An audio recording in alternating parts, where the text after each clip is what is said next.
우리 기독교 신앙은 다른 모든 종교의 가르침과 결정적으로 다릅니다.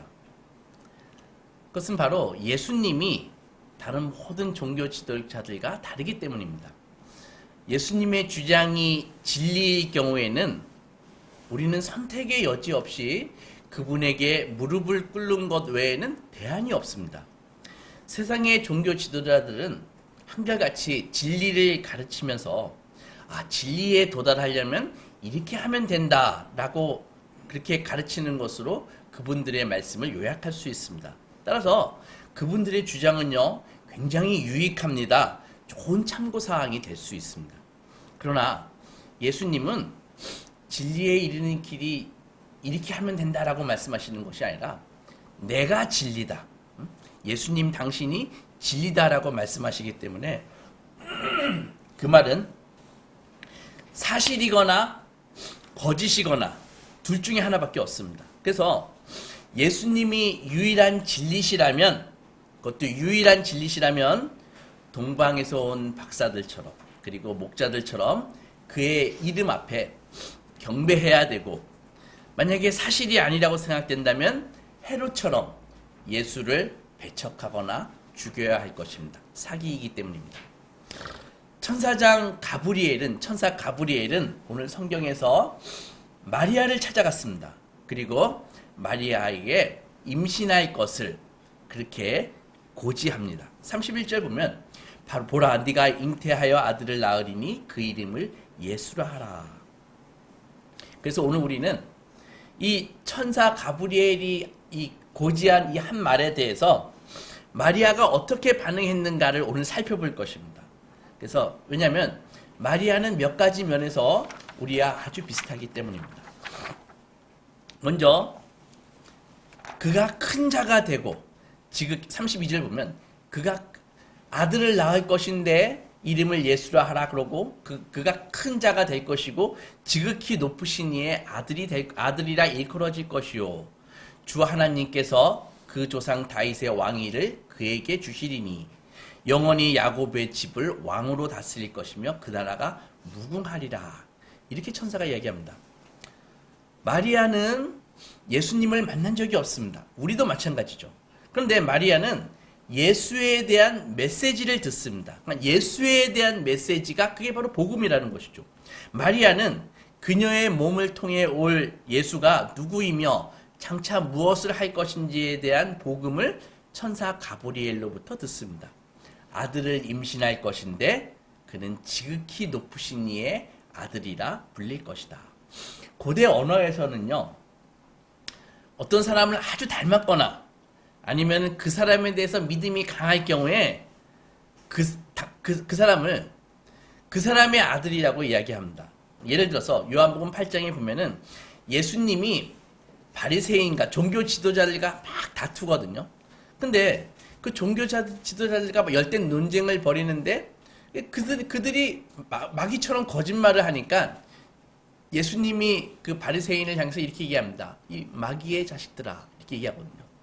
그래서 마귀가 실제로 낫다기보다는 마귀와 같은 속성을 보이면서 거짓말을 자꾸 하니까 마귀의 자식들이라고 얘기한다고요. 세례 요한이 세례를 받으러 온 바리새인과 서기관들에게 독사의 자식이라고 그러잖아요. 그럼 실제로 독사가 바리새인을 낳았다는 얘기가 아니죠. 그렇게 사악하다, 그런 얘기를 하는 것입니다. 그럼 마찬가지로 이게 고대 언어의 표현법인데, 마찬가지로 가브리엘이 태어날 아기에 대해서 지극히 높으신 이의 아들이라고 불리는 것은 단순히 예수님이 하나님의 제자라는 그런 말이 아니라 그런 것보다 훨씬 큰 의미가 있는데, 왜냐하면 천사가 그가 영원히 야곱의 집을 다스릴 것이다, 이렇게 이야기하고 있잖아요. 그래서 야곱의 집은 이스라엘을 얘기합니다. 그래서 가브리엘의 말은 이 아기가 이스라엘의 영구적인 왕이 될 것이다, 그런 말이라고요. 그래서 그리고 그의 왕국이 영원히 지속될 것이다, 이렇게 얘기하고 있는 것입니다. 그러면은 인간이 어떻게 영구적인 존재가 될 수 있습니까? 그러니까 가브리엘의 말 속에서는 이미 이 아기가 이 죽음의 지배하에 있는 평범한 인간이 아니구나, 죽음을 초월하는 그런 인간이구나라는 것을 강하게 암시하고 있다고요. 이 말씀 자체가. 그리고 나서 마리아에게 성령이 너에게 임하고 지극히 높으신 이의 능력이 너를 덮을 것이다. 이렇게 말해줍니다. 우리는 가브리엘의 말을 통해서 한 초자연적인 존재가 기적적인 탄생을 통해서 세상에 올 것임을 알게 되는 것입니다. 그리고 그가 바로 하나님의 아들이라고 불려질 것이다. 이렇게 이야기하고 있습니다. 단지 그것은 그 아기의 인격이 하나님과 닮았다. 그 정도가 아니라 바로 영원히 다스리시는 왕, 하나님 자신의 그 신적인 본성이 육체적인 모습으로 마리아에게 심겨질 것을 알 수 있는 것입니다. 그러므로 태어나실 이는 거룩하고 죄가 없고 그리고 신적인 동시에 인간적으로 영원히 살게 된다는 이야기입니다. 지극히 놀라운 선언이 아닐 수 없습니다. 이것이 바로 성육신이라고 합니다. 인카네이션, 그런데 성육신이라고 합니다. 그리고 아기에 대해 우리가 알 수 있는 두 번째 것은 바로 아기의 이름이 예수라는 사실입니다. 그러니까 그 예수라는 이름의 뜻은 구원이라는 말입니다. 마태복음에서는 이것을 좀 풀어가지고 예수라 하라 이는 그가 자기 백성을 저들의 죄에서 구원할 자이심이라 이렇게 풀어주시기도 하셨습니다. 여러분, 다른 종교의 모든 창시자들은 하나같이 구원의 길을 우리에게 보여주는 안내자인 인간으로 세상에 왔습니다. 정신병자나 사이비 교주의 교주가 아니고서 메이저 종교의 창시자들은 스스로 신이라고 얘기한 사람이 한 사람도 없습니다. 심지어 나는 구원자다라고 얘기한 사람도 한 사람도 없습니다. 그러나 성경은 예수님 자신이 내 자신이 구원이다, 내 자신이 구원의 길이다 라고 분명하게 이야기하고 있습니다. 우리는 이 아기의 이름, 예수라는 이름에서 기독교 신앙의 독특함, 그리고 예수님의 독특함을 만날 수 있습니다. 우리는 흔히 이런 소리를 많이 듣습니다. 사람들이 모든 종교는 다 비슷해.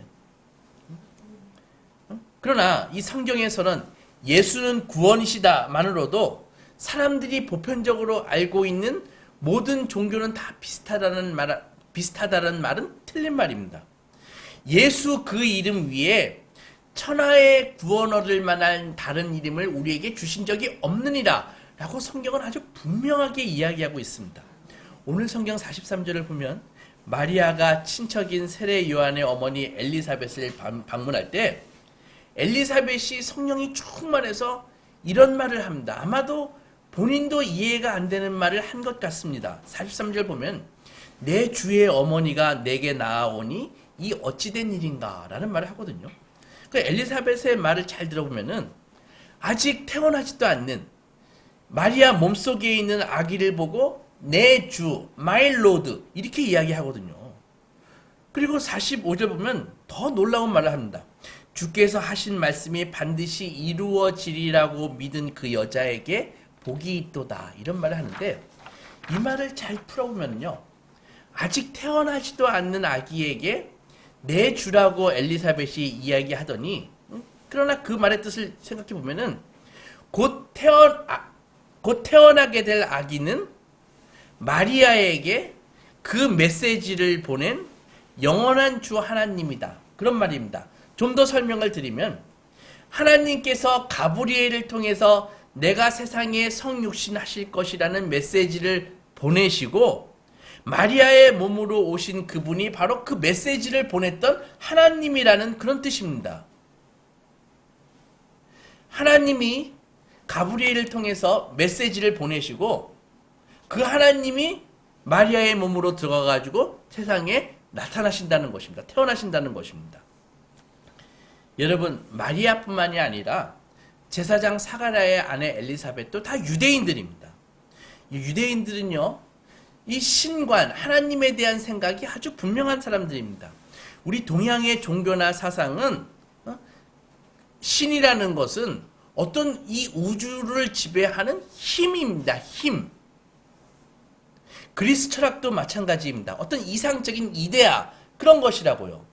그런데 이 유대인들의 생각에서 하나님은 어떤 하나님이에요? 구약에 나와 있는 하나님인데 그건 뭐예요? 바로 유일무이하고 인격적이고 무한한 영원한 창조주시라고요. 그런 이런 유대인인 마리아나 엘리사벳이 예수를 신이라고 부르는 것은 이거는 놀라운 일이 아닐 수 없는 것입니다. 그들의 사고체계에서는 있을 수가 없는 것입니다. 인간 보고 신이라고 하는 것이니까. 그래서 이것이 바로 예수님 자신이 갖고 있던 자기 이해이고 성경이 가르치는 모든 이 기초를 이루는 사실입니다. 그러므로 모든 사람은 예수 그리스도가 성경의 주장대로 육체로 오신 유일하신 창조주 하나님이라고 말하든지 예수님에게, 아니면 예수는 틀렸거나 거짓말을 하고 있다고 이야기해야 되는 것입니다. 바로 이것이 기독교 신앙을 굉장히 부담스러워하고 싫어하는 세상의 딜레마입니다. 예수를 하나님으로 인정하기는 싫고 그렇다고 부정할 수도 없기 때문에 그냥 불편한 것입니다. 여러분, 만약에 예수를 하나님이라고 인정하면 어떻게 해야 돼요? 경배해야죠. 하나님이니까. 그런데 만약에 인정하지 않는다면은 그 근거를 대야 됩니다. 머리 아프죠. 그래서 애써서 외면하는 무수한 사람들을 우리는 볼 수 있습니다. 야, 종교 얘기하지 마. 머리 아파. 이렇게. 하지만 그것은 더 큰 문제를 이야기합니다. 자기 인생에 대해서 사실은 굉장히 불성실한 것입니다. 예수는 외면한다고 외면할 수 있는 분이 아닙니다. 여러분 말로 쌩깐다고 쌩깔 수 있는 분이 아닙니다. 결국 모든 인생은 자기 마지막 순간에, 죽음의 순간에 예수님을 만나야 하기 때문입니다. 그러면 편하게 세상이 선택하는 방법이 무엇이에요? 그것은 바로 종교 다 비슷한 거 아니야? 그냥 신을 사랑하고 이웃을 사랑하는 거, 그거 가르침이잖아. 내가 보기엔 다 거기서 거긴 것 같은데? 라고 이야기하는 사람들이 정말 많이 있습니다. 하지만 여러분, 어떤 의미에서 이것은 참 교만한 말입니다. 이 말은 본인이 종교에 대해서 아주 정확하고 올바른 견해를 갖고 있다는 말이고, 기독교만 진리라고 말하는 이 기독교 신앙은 독단적이라고 생각하는 것입니다. 하지만 그러한 견해의 밑바닥에는 사실은 두려움이 있다는 것입니다. 만일 그렇게 이야기하는 사람이 어떤 종교는 독특하게 주장하는 무엇인가가 있어, 그렇게 인정하면은 그 주장이 참인지 거짓인지를 결정해야 될 거 아닙니까? 하지만 그 모든 것을 심사숙고하고 비교 검토하고 선택하는 그 책임을 지기 싫어하는 것입니다. 그래서 모든 종교는 다 똑같아 라고 치부하고 있는데 사실은 이건 감정적으로 굉장히 미숙한 것이죠. 미성숙한 것입니다. 여러분, 인생은 어려운 선택으로 가득 차 있는 것이 인생입니다. 피할 수 있다고 피할 수 있는 것이 아닙니다. 만약에 그런 것을 피하려고 하는 것은 누구예요? 다 어린아이 같은 그런 생각이죠. 그렇게 쉽게 생각하면 힘든 일에서 빠져나갈 수 있을지는 모르지만 종교란 다 똑같다라는 생각은 그냥 틀린 생각에 불과한 것입니다. 모든 종교는 그 종교만이 갖고 있는 독특한 주장을 가지고 있습니다. 그러나 예수님의 주장은 특별히 우리를 더 불편하게 합니다. 왜냐하면 그 주장이 진리일 경우에는 그에게 무릎을 꿇는 것 외에는 다른 방법은 없습니다. 오늘 성경에서 천사 가브리엘이 마리아에게 임신할 것을 고지하죠. 수태를 고지하죠. 아들을 낳을 것이다. 이것이 마리아에게 얼마나 충격적인 말인 줄 아십니까? 우리 금방 상상해 볼 수 있습니다. 당시 마리아의 나이는 오늘날로 말하면 중학생 14살 정도였습니다. 시골 출신이고 매우 가난했습니다. 마리아가 가난한지 어떻게 할까요? 마리아와 요셉이 예수님을 낳고 8일 만에 할례를 받으러 성전에 올라가는데 비둘기 2마리를 사가지고 올라갑니다. 비둘기 2마리는요, 율법에서 규정한 가장 가난한 사람들이 드리는, 할례 드릴 때 드리는 헌금의 액수라고요. 그런데 가장 가난한 사람에 속한 마리아와 요셉이 비둘기 2마리를 사가지고 헌금을 합니다. 하나님과 그분의 메시지에 대해서 그러나 마리아는 아주 위대하게 반응을 합니다. 수태고지를 탁 받은 너가 임신할 거야 라는 그 고지를 받은 마리아는 먼저 29절 보면은 이렇게 생각합니다. 처녀가 그 말을 듣고 놀라 이런 언사가 어찌민가 라고 생각하매 이렇게 되어 있거든요. 이게 생각하다라는 이 디올로지스티코 이 단어는 논리를 사용하다, 열심히 추리하다, 깊이 생각해보다 그런 뜻이라고요. 그래서 마리아는 천사의 말을 듣고 그 말이 어떻게 진실일 수 있을까를 깊이 생각했다. 그런 말입니다. 막 생각하려고 노력했다. 그런 말입니다. 흔히들 현대인들이 하는 오해가 있습니다.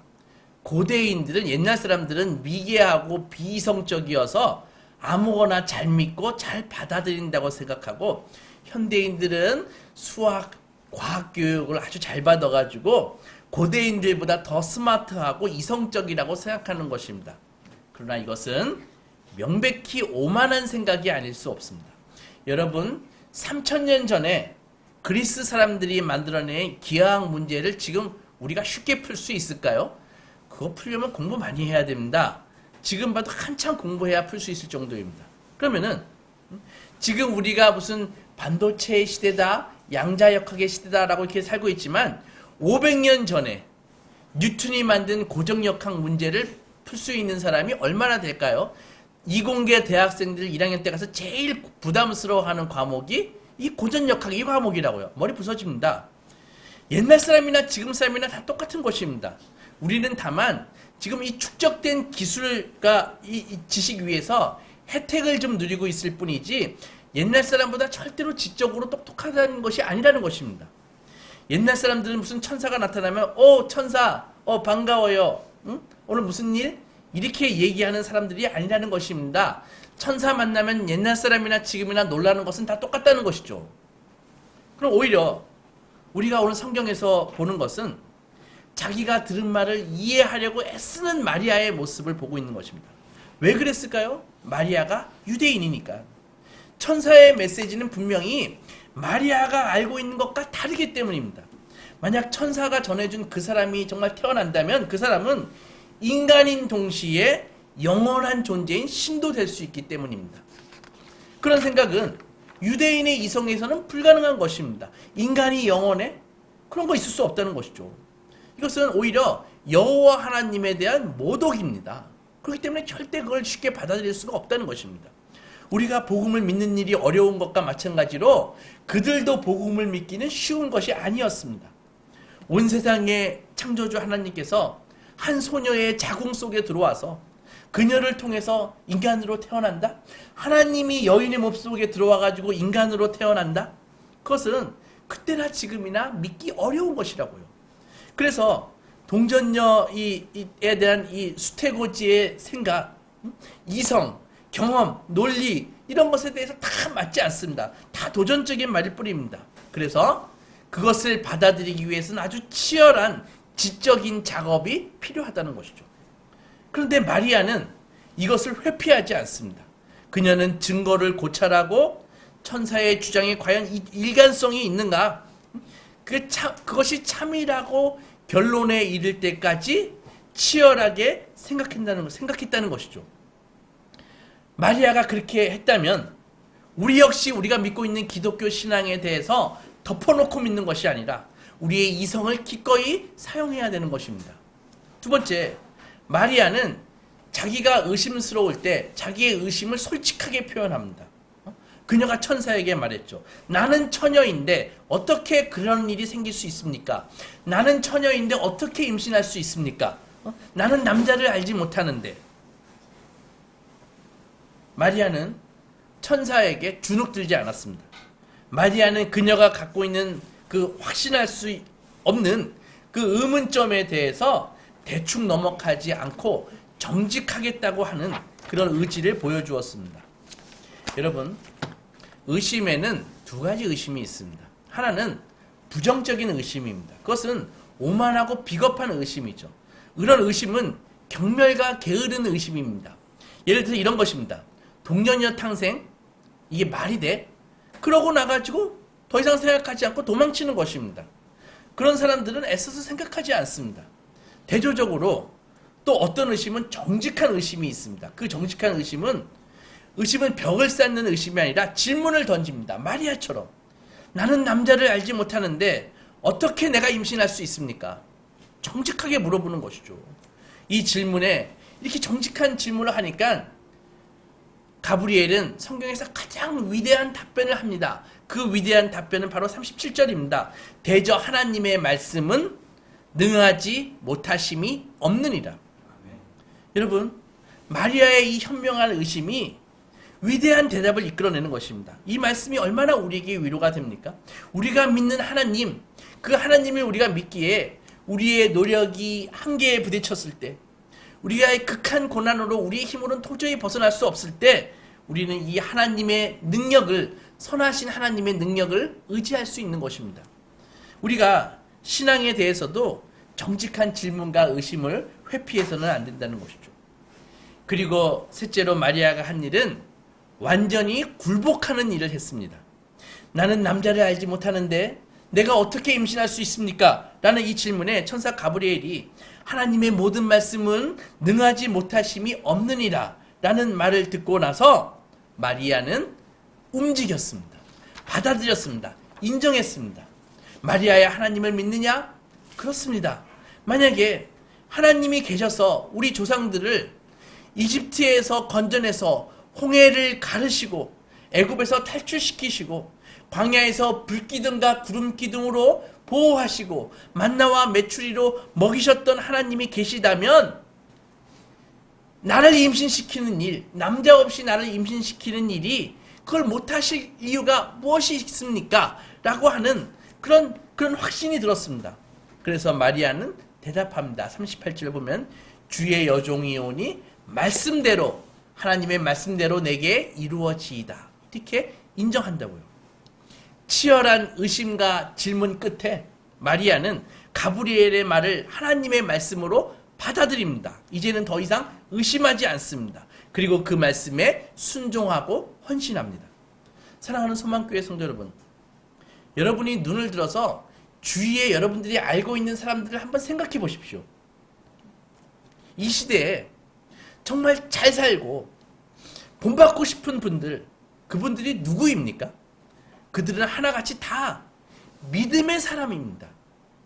그들에게는 참된 진리에 굳건하게 서서 정말 이 시류에 흔들리지 않고 그런 평안이 있고 심령 깊은 곳에서 솟아나는 샘물과 같은 기쁨이 있습니다. 하나같이 다 진정으로 하나님을 만난 믿음의 사람입니다. 그분들은 다 마리아같이 처음에는 치열한 의심의 계곡을 거쳐서 은혜의 바다도 들어가 있는 다 믿음의 성도들이라고요. 그러면 참된 믿음의 사람들은 어떤 사람들입니까?